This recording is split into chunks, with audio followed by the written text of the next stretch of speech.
Chapter 4 X.Y.Z Examine your zip. Superheroes are only as powerful as their weaknesses, according to an article published on Screen Rant by writer J. Canfield. While most of these supernatural beings focus on what they can do to rescue the world, their flaws and vulnerabilities come as a surprise and make them the laughingstock of the comedic world. The narrative would not be nearly as captivating if this were not included. However, delving into the weaknesses of each superhero could be an exciting adventure.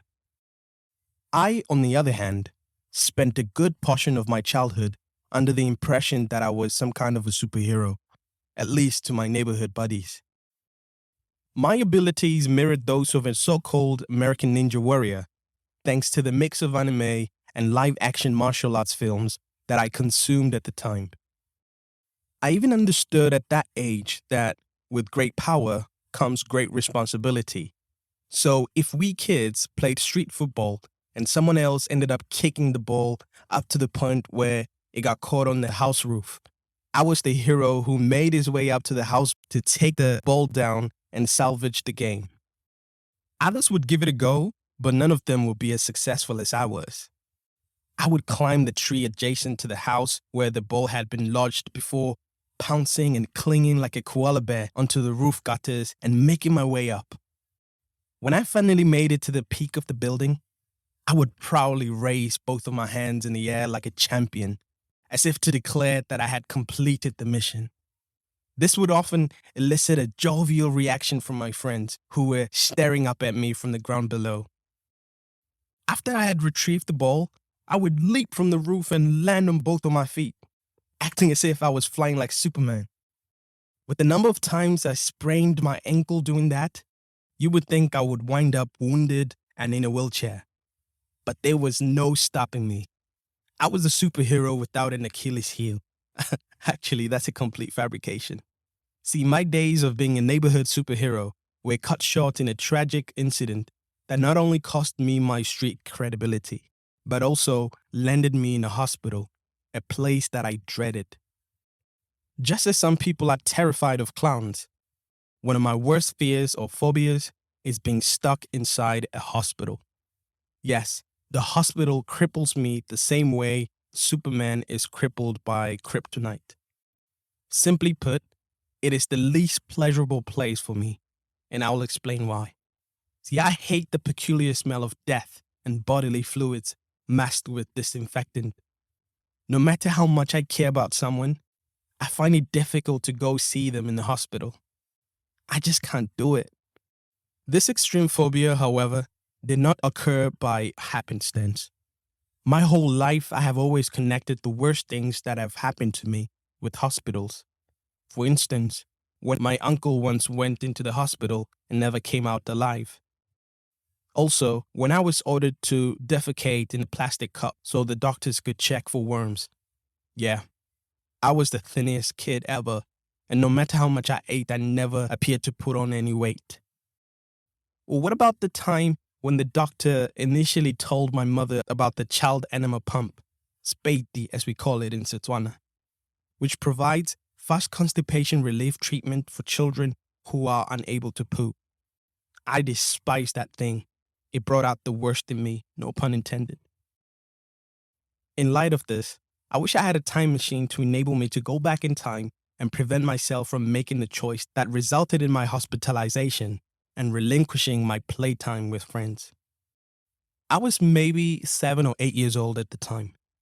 My day got off to a great start as I walked outside to play kung fu with my younger brother and other youngsters from our neighborhood. Karate exhibitions are only impressive to watch on television. We, on the other hand, were disorganized and scattered everywhere. I recall us emanating the confidence of ninjas wielding nunchucks. We'd yell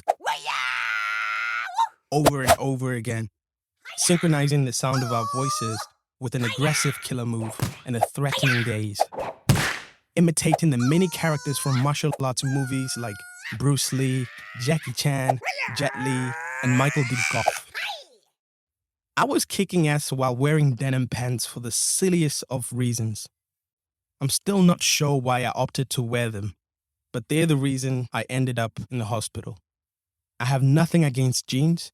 I believe they are a remarkable invention. One of my all-time favorite classic R&B tunes is In Those Jeans by an artist called Genuine. So yes, I like jeans. I'm just not a massive fan because of what occurred afterwards.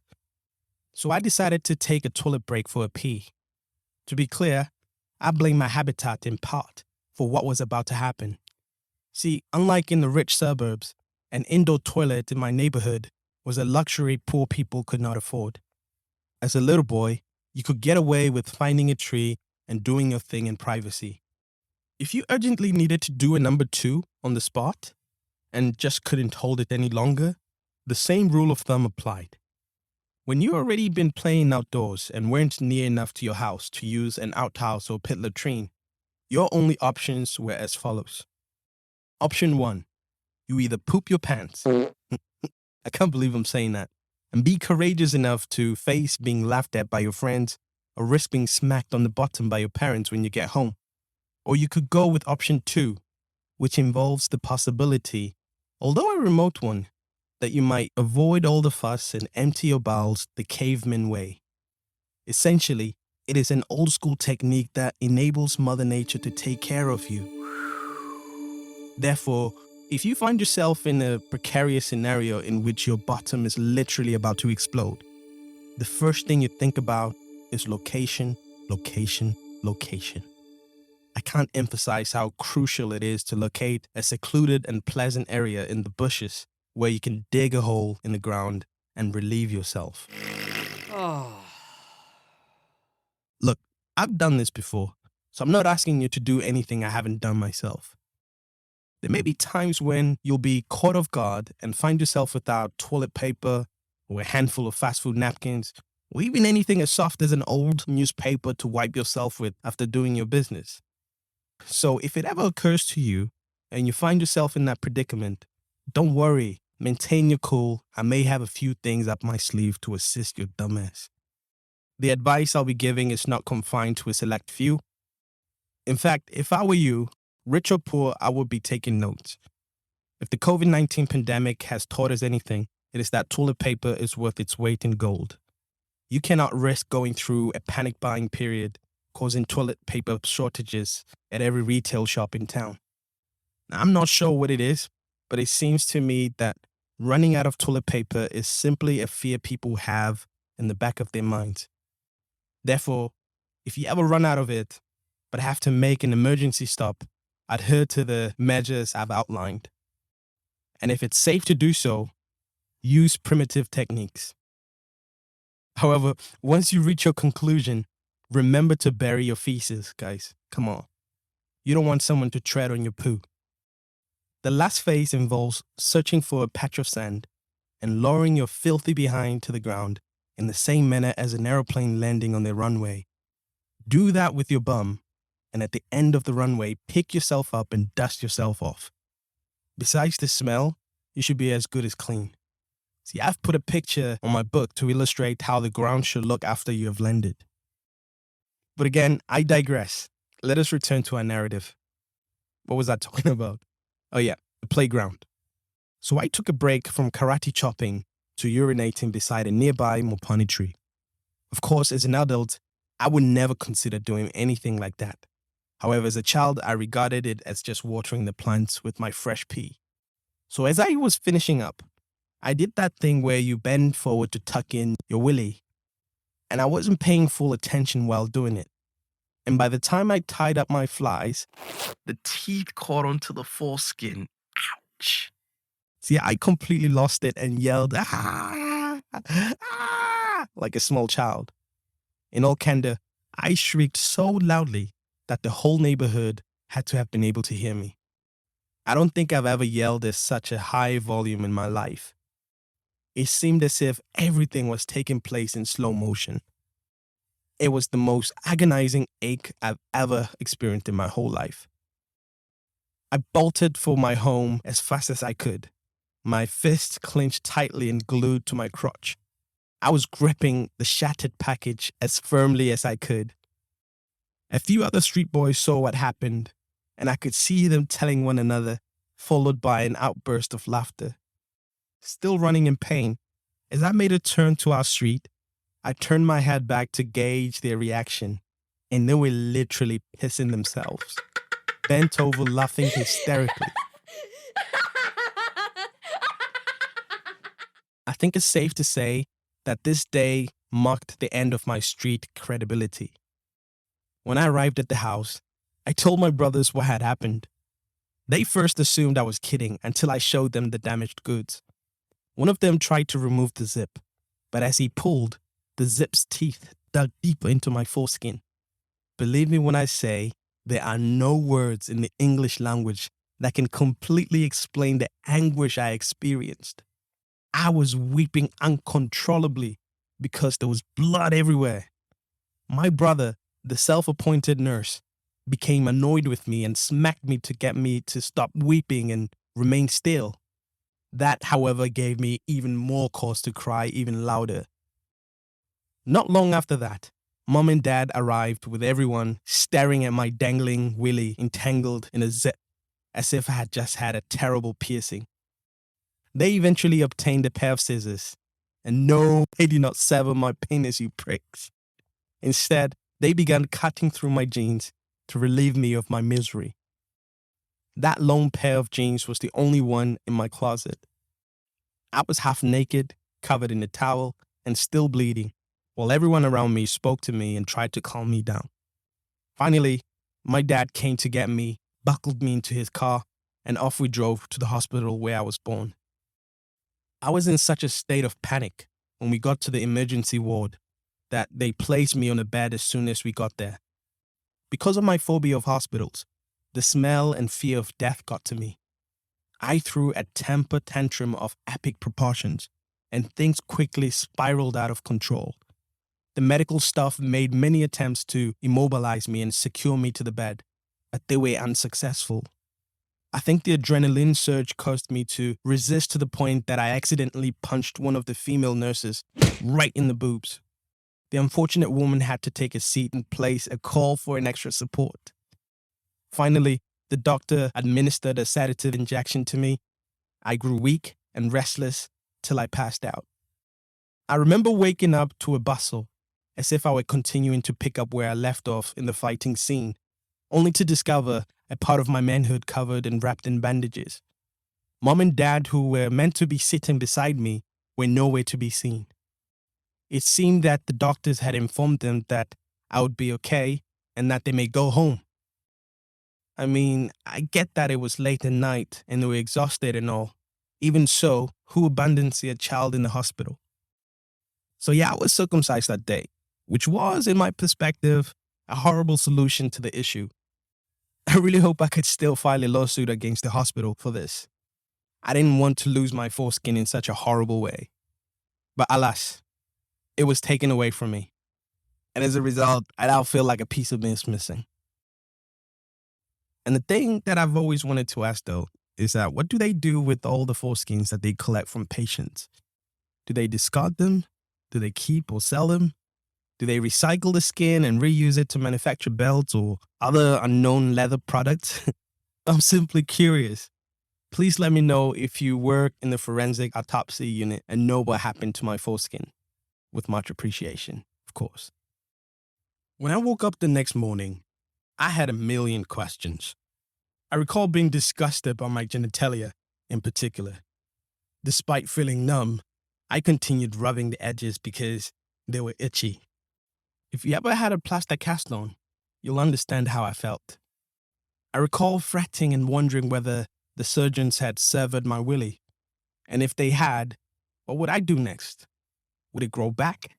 Would I be getting a new one? In the meantime, how do I pee? Did I need to pee right now? I was quite stressed. Needless to say, this whole incident made me hate the hospital even more. Even today, whenever there's a family gathering, someone will invariably bring up the penis incident, and everyone will burst out laughing, each with their own rib-cracking take on the story. And all the while, I'm making a fool of myself by attempting to downplay everything and defend myself when in reality, I'm just making everything worse. I'm adding more gasoline to the fire. To be honest, I grew up in a family full of bullies, and their continual tormenting motivated me to outwit them. One day, I thought enough was enough. I needed to put on my Sherlock Holmes hat and conduct some investigation work if I was going to stand up for myself. So I began digging up dirt on my siblings in order to keep them from talking about my ordeal. For self-defense, I blackmailed them into silence. I had to think outside of the box and listen in on conversations to gather information I could use against them. When I discovered anything really beneficial, I would scribble it down on a scrap of paper and keep it safe. I probably had more evidence than the Biggie and Tupac murder cases in about a month or two. I now had ammunition to use against my siblings the next time they attempted to humiliate me with the penis joke. I was ready and I wasn't reluctant to snitch. For example, I knew I could rat on my sister for using mom's Tupperware, which was a death penalty in itself. Or I might inform my dad where my brother stashed their hoard of adult entertainment magazines. Or maybe tell my parents about how one of my siblings faked my mother's signature on one of the school reports. All of these secrets made me feel untouchable. At least that's what I thought. But then, another zip-like experience occurred to me. This time was worse and more terrible than the previous, since I shouldn't have known better. And how my siblings found out is a mystery to me to this day. I no longer had the upper hand after this shocking episode. Here's why I feel the encounter was both embarrassing and pleasurable. It all started when I was around 16 years old at the time, sitting in a classroom full of year 11s or Form 3, only a few months before my school GCSEs. Puberty decided to pay me a visit, which surprised me since I've always been a late bloomer. While other students battled acne and boasted about their pubic hair, I went through school unscathed until this one day I'd rather forget. While in detention one afternoon, I took a lengthy snooze at my desk. I was happy since I had a window seat, despite not knowing the giant guy behind me, who was undoubtedly the alpha male in the room, or the tomboyish girl to my left. I felt at ease. It had been a long afternoon, lasting around 3 hours, so I knew I was in for some much-needed rest. The last thing that was on my mind before I drifted off into dreamland was how pleasant and warm sunlight felt on my lap from the sun shining in through the window. I went straight from that thought to the next while in REM sleep, which is rapid eye movement sleep that causes vivid dreams. I was fully spaced out, and it felt pretty good, but maybe a bit too good in this instance. I woke up in the middle of a dream that was too vivid even for this book, but let's just say it was too weird to tell you all that was going on.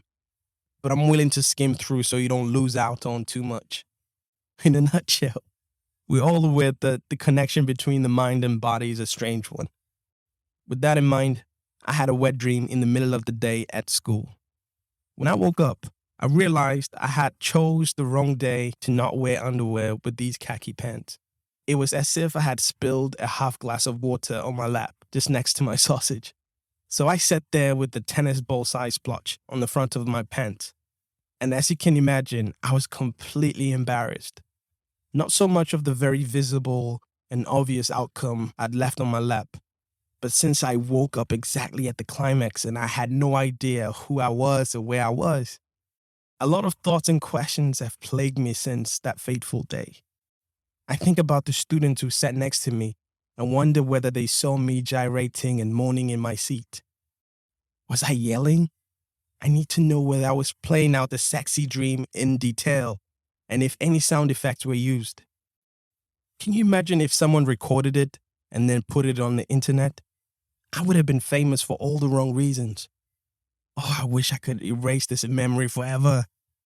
All I know is that the following half hour of detention was the strangest and most awkward period I've ever spent in a classroom. I also had to pretend to study a scientific textbook over my spill, hoping that the sun's warm rays would dry it up. When the sky suddenly became gloomy, that beam of optimism quickly vanished. And just as the school bell rang to end the day, I was thinking of new ways to hide what I had done wrong. But fortunately, I didn't have anything to cover it with. I was certain that if I was caught, I would be the target of scorn for years. Sadly, an unfortunate girl I knew had gone through something similar a few months before. She got her period for the first time in classroom full of students. The whole school made fun of her and bullied the poor girl. The blood stains on the back of her skirt were visible as she went along the hallway. Students yelled and mocked her. Unfortunately, she was tormented throughout the remainder of her stay at that school. I was certain I'd go through the same ordeal if the word spread. So what exactly did I do? I tried my hardest to remain calm. I lingered behind after the school bell rang and waited until everyone had exited the classroom. When the detention teacher arrived, I feigned to be unwell with food poisoning, making it difficult for me to move due to severe stomach pains. For some reason, the teacher believed me and sent one of the pupils loitering near the locker room to get the school nurse. When the school nurse arrived, she was glad to stay and do tests on me with her medical kit. The teacher then left me in her care. I kept glancing aside when it was just the two of us, hoping she wouldn't see the patch. Unfortunately, she could not only see it, but she could also smell it. You know how when you have horrible breath or foul stench or even just farted in front of a stranger, you become hypervigilant and keep convincing yourself that the other person must certainly smell it. They may not smell anything bad or exhibit any emotion, but you're certain that they are aware that you let one fly. That is precisely what happened to me that day. I felt obligated to come clean since I feared the nurse could smell the strong odor of spam. I informed her I wasn't unwell and was merely acting sick for the reasons stated above. Surprisingly, she merely shrugged her shoulders and grinned, as if there was nothing to be embarrassed or guilty by. The nurse handed me some Kleenex and promised to keep our little secret between us. Finally, I left the school grounds with a dried patch, and no one noticed. I walked with an extra bounce in my step, as though doing a victory lap. I kept on telling myself that I would carry this experience with me to the grave without a doubt. I had no idea that the nurse to whom I confessed my sins was the girlfriend of my mother's brother's nephew's cousin's former roommate. And sure, that's how my little secret made its way to the ears of my oppressors, aka my family.